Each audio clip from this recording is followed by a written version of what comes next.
నమస్తే. ప్రస్తుతం మనతో పాటు ఉన్నారు ప్రముఖ ఆస్ట్రాలజిస్ట్ సుభాష్ శర్మ గారు. నమస్తే అండి. శ్రీమాత్రే. గురువుగారు, ప్రస్తుతం మందకృష్ణ మాదిగ గారు చేసిన వ్యాఖ్యలు బ్రాహ్మణులపతి ఏవైతే చేశారో, అంటే దేవాలయాలలో అర్చకులుగా దళితులు కూడా ఉండాలి అంటూ చేసిన వ్యాఖ్యలకి సంబంధించి కొంతమంది విమర్శిస్తున్నారు. మీ అభిప్రాయం ఏంటి? మీరేం చెప్తారు? అంటే ఒక దళితుడు అర్చకుడిగా ఉండకూడదా? ఉండకూడదని ఎక్కడన్నా రాసిపెట్టుందా? అయితే దీనికి ముందుగా నేను తెలియజేసేటటువంటి అంశం ఏంటంటే, దళితులు ఆల్రెడీ పూజారులుగా ఉన్నటువంటి సంస్థలు చాలా ఉన్నాయి. టీటీడీలో కూడా చాలా మంది టీటీడీలో వేదాలు 100% నేర్చుకుంటున్నారుగా. టీటీడీలో కూడా టీటీడీ స్వాగతిస్తుంది. మీరు దళితులైనా సరే, దళితుల కోసం సెపరేట్‌గా వాళ్ళు 2500 గుడులు ఆలయ నిర్మాణాలు చేస్తున్నారు. ఆల్రెడీ అందులో 1000 గుడులు నిర్మాణం అయిపోయాయి. ఇంకా 1500 గుళ్ళు నిర్మాణం చేయడానికి సంసిద్ధం అవుతూ ఉన్నారు. అంటే ఇక్కడ దళితులకు కూడా అంటే పూజారులుగా చెయ్యకూడదు అనేటటువంటిది ఏం లేదు. ఎగ్జాంపుల్ ఒకటి చెప్తానండి. ఎవ్వరైనా పుట్టుకతో ఎవరు బ్రాహ్మణులు కాదు. వాళ్ళ యొక్క వర్ణాన్ని బట్టి, వాళ్ళు చేసే వృత్తులను బట్టి, పనులను బట్టి ఆయా అర్హత నిర్ణయిస్తూ ఉంటారని చెప్పేసి మనం తెలుసుకుంటాము. అది ఏ జ్ఞానికైనా తెలుస్తుంది. ఎవ్వరికైనా అది అర్థమవుతుంది. రెండోదేమిటి అనంటే గనక ఇక్కడ ఆయన తెలుసుకోకుండా మాట్లాడుతున్నాడు. ఎందుకంటే ఆల్రెడీ పూజారులుగా చేస్తున్నారు. దళితుల్ని ఎవ్వరు గుడిలోకి రానివ్వలేదు అనేటటువంటిది లేదు. అది ఎవరో ఎక్కడో జరిగింది. ప్రపంచంలో ఎన్నో వింతలు జరుగుతాయి. ఎక్కడెక్కడో ఏదో జరుగుతూ ఉంటుంది. అవన్నీ తీసుకొని వచ్చి అందరి మీద రుద్దుతాము అంటే అది కుదరదు. ఇప్పుడు ఎవడో ఒకడు చేసిన తప్పుకి అందరూ నిందిస్తారు అనంటే అది ఎవరు తీసుకుంటారు? ఎవరు తీసుకోలేరు. మూర్ఖులుంటారు. ప్రతి ఒక్క దాంట్లో మంచివారు ఉంటారు, చెడ్డవారు ఉంటారు, విమర్శించే వాళ్ళుంటారు, అలాగే సమర్థించే వాళ్ళు కూడా ఉంటారు. కానీ ఇక్కడ ఆయన తెలుసుకోకుండా 100% ఎస్సీలు గాని, ఎస్టీలు గాని ఎవ్వరైనా సరే, హ్మ్. నువ్వు అర్హత పొంది నువ్వు ఒక అర్చకుడిగా చేస్తారంటే దెన్ డూ ఇట్, వెల్కమ్, స్వాగతిస్తాం. కానీ అర్హత లేకుండా ఇప్పుడు ఎవ్వరికైనా అర్హత అంటే ఏంటి?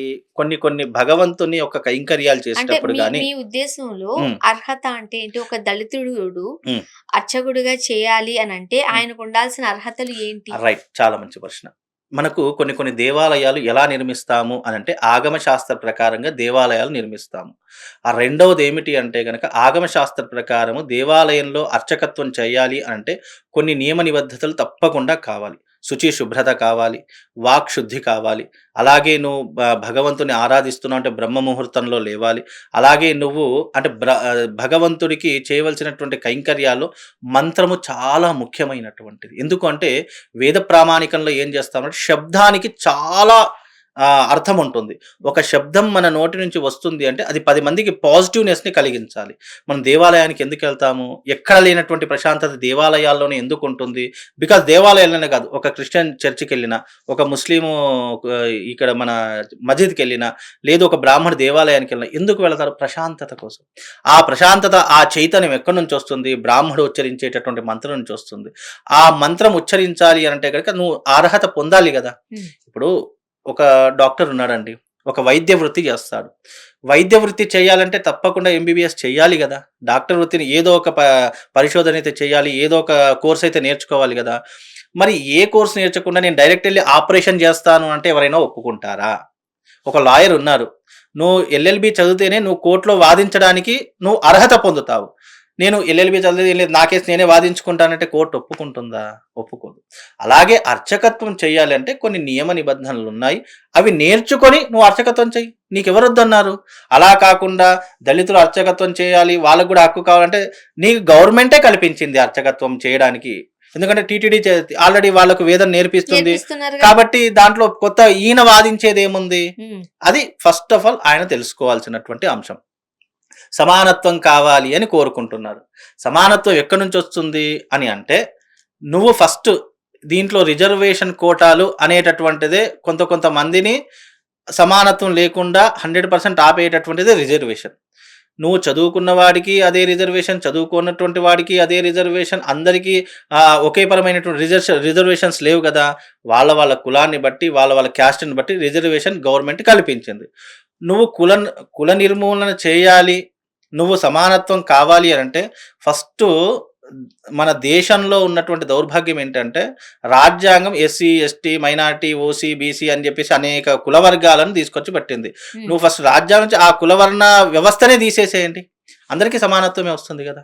మరి నువ్వు కులవర్ణన అనేటటువంటి రాజ్యాంగంలో పెట్టిన తర్వాత కూడా సమానత్వం కావాలి అంటే, మనము ఇంకా 100 ఏండ్లు పోరాటం చేసినా సమానత్వం అనేటటువంటిది ఇంపాసిబుల్ రాదు. ఎందుకు అనంటే గనక నువ్వో, నేనో, ఇంకెవరో పోరాడితే సమానత్వం వచ్చేటటువంటి అంశం గాదిది. ఇది చాలా పెద్ద అంశం. కాబట్టి సమానత్వం అనేటటువంటిది ఇంపాసిబుల్ రాదు. First of all. రావాలి అని మనం కోరుకున్నా అది మనం దానికోసం అయితే పోరాడతారు అది కదా! ఎన్నో సంవత్సరాల నుంచి జరుగుతున్న పోరాటమే కదండీ! ఈ రోజు ఈయన ఏదో కొత్తగా వచ్చి మాట్లాడింది ఏం కాదు కదా! హ్మ్. సమానత్వం కావాలంటే మనము, మీరో, నేనో ఏదో సమానత్వం కావాలని మన ఇద్దరం కోరుకుంటే రాదు కదా! అది అందరిలో ఉండాలి. ఫస్ట్ ప్రభుత్వంలో ఉండాలి.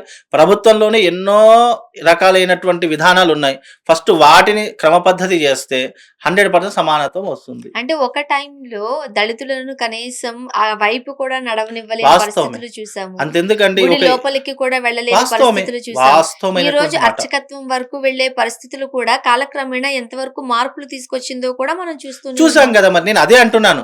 నువ్వు గతంలో ఎప్పుడో జరిగినటువంటి దాఖలాలు ఏదో రామాయణంలోనో లేదంటే మహాభారతంలో జరిగినటువంటి అంశాలు తీసుకొచ్చి ఇప్పుడు నేను అవి మాట్లాడి ఇలా ఉన్నారు కదా! దళితులు కూడా చేయొచ్చు కదా! అంటే దళితులు చేయకూడదని ఏ శాస్త్రం చెప్పలేదు నాయనా.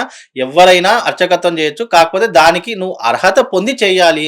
ఇప్పుడు ఎవ్వరైనా సరే కదండీ! అర్హత ఉంటే ఎవరైనా దేన్నైనా ఇప్పుడు బ్రాహ్మడు అందరూ అర్చకత్వం చేస్తలేరు కదా! హ్మ్. ఎవరు అంటే వాళ్ళు ఒక బ్యాంక్ మేనేజర్ ఉన్నాడు. ఆయన ఏదో చదువుకొని బ్యాంక్ మేనేజర్ అయ్యాడు. దానికి అర్హత పొందే కదా బ్యాంక్ మేనేజర్ అయ్యాడు. నేను డైరెక్ట్ వెళ్లి నేను బ్యాంక్ మేనేజర్ చేస్తా అంటే ఒప్పుకోరు కదా! అలాగే నువ్వు అర్చకత్వం చేయాలన్నా, గుళ్ళో గర్భాలయంలోకి నువ్వు అడుగు పెట్టాలన్నా, దానికి ఉండవలసిన నియమ నిబంధనలు తెలుసుకొని నువ్వు అడుగు పెట్టు. నీకెవ్వరు కాదనలేదు కదా! ఇప్పుడు మీరన్నారు గతంలో ఎవరిని గుళ్ళో అడుగు పెట్టనిచ్చేవాళ్ళు కాదు అని. ఇప్పుడు అలాంటి ఉన్నాయండి?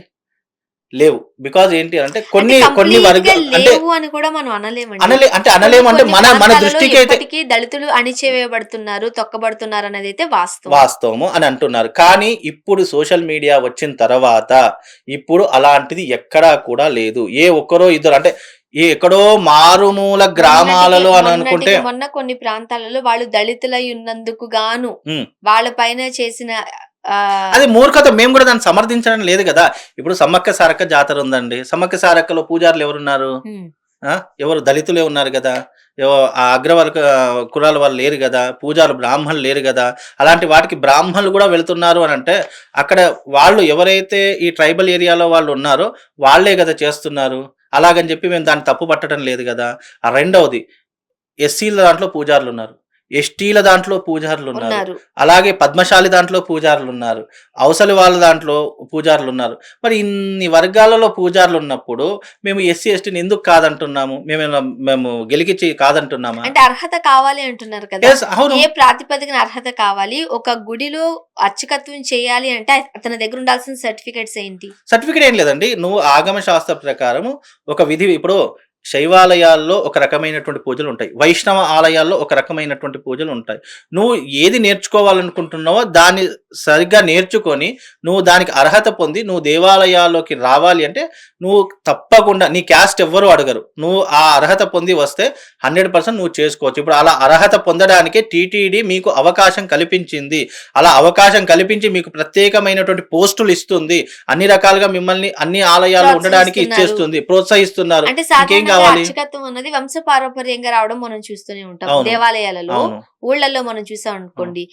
అతను తర్వాత ఆయన బిడ్డలు వంశపారంపర్యంగా అర్చకత్వం అనేది చేస్తూ ఉంటారు. అవును.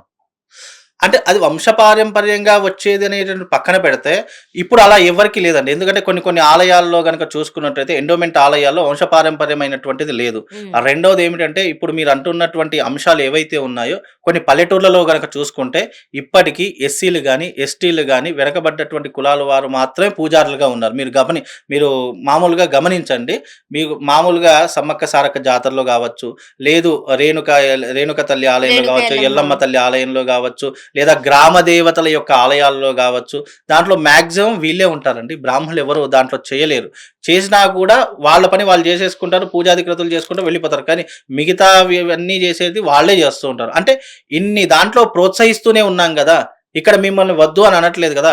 ఇప్పటికీ కూడా మీరు గమనిస్తే ఎవరికైనా టెంపుల్‌కి వస్తే గోత్రం ఏంటి అని అడుగుతాం గానీ, ఏ క్యాస్ట్ అని ఎవరిని అడగం కదా! హ్మ్. నీది ఏ కులం అని అడగం కదా! అది కూడా గుర్తించాలి కదా! ఏమీ తెలియకుండా నోటికి ఇష్టం వచ్చినట్టు మాట్లాడడం అనేటటువంటిది అది సమంజసమైనటువంటి పని కాదు. మీకు అర్హత తీసుకొని రమ్మని చెప్తున్నామే తప్ప, అర్చకత్వం చేయకూడదు, ఇది మా హక్కు అని మేము ఎక్కడా కూడా చెప్పడం లేదు. అది ఒకసారి గమనించి ఆయన మాట్లాడితే బాగుండేది, లేదా తెలుసుకొని మాట్లాడితే బాగుండేది అనేది అభిప్రాయం తప్ప, అంతకు మించి ఇంకేం లేదండి. థ్యాంక్ యూ అండి. శివ